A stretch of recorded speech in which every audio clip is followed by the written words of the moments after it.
Supreme court की जानिब से नेब तरामीम को कलअदम करार दिए जाने के बाद साबिक सदर आसिफ अली जरदारी, साबिक वज़ीर आज़म नवाज शरीफ और साबिक वज़ीर आज़म यूसुफ रजा गिलानी के खिलाफ रेफरेंसेस दोबारा बहाल हो गए। चीफ जस्टिस पाकिस्तान उमर अता बंदियाल की सरबराही में 3 रुकनी बेंच ने चेयरमैन पाकिस्तान तहरीक इंसाफ इमरान खान की नेब तरामीम के खिलाफ दरखास्त मंजूर करते हुए नेब तरामीम की 10 में से 9 शिकों को कलअदम करार दे दिया, जबकि जस्टिस मंसूर अली शाह की जानिब से इख्तिलाफी नोट भी लिखा गया है। सुप्रीम कोर्ट के मुख्तसर फैसले में कहा गया है, नेब तरामीम से मफाद आमा के हुकूक मुतासिर हुए। नेब तरामीम के सेक्शन 10 और सेक्शन 14 की पहली तरामीम कलअदम करार दी गई हैं और 50 करोड़ की हद से कम होने पर खत्म होने वाली तमाम मुकदमात बहाल कर दिए गए हैं। सुप्रीम कोर्ट ने फैसले में सियासतदानों के तमाम मुकदमात बहाल करते हुए कहा गया है कि तमाम केसेस नेब अदालतों और एहतिसाब अदालतों में दोबारा मुकर्रर किए जाएं। अदालत उज़्मा की जानिब से नेब तरामीम कलअदम करार दिए जाने के बाद बहुत से सियासतदानों के खिलाफ बंद होने वाले मुकदमात दोबारा बहाल हो गए हैं। सुप्रीम कोर्ट के फैसले के बाद आसिफ अली जरदारी, नवाज शरीफ और यूसुफ रजा गिलानी के खिलाफ तोशा खाना रेफरेंस वापस बहाल हो गया है। साबिक वज़ीर आज़म शाहिद खाकान अब्बासी का LNG रेफरेंस एहतिसाब अदालत से मुंतकिल हो गया था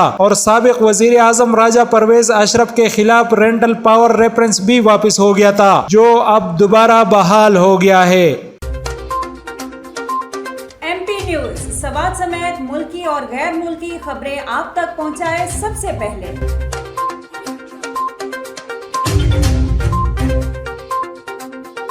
दिन भर की ताज़ा तरीन खबरें हो या अवामी मसाइल हो, MP न्यूज़ की स्क्रीन पर सबसे पहले। सियासी मैदान हो या हो खेल का मैदान, हम पहुंचाएंगे सबसे पहले खबर MP न्यूज़ पर। अब आपकी आवाज बनेगा MP न्यूज़ सबसे पहले, तो अभी फेसबुक पर और YouTube पर सब्सक्राइब कीजिए MP न्यूज़ को।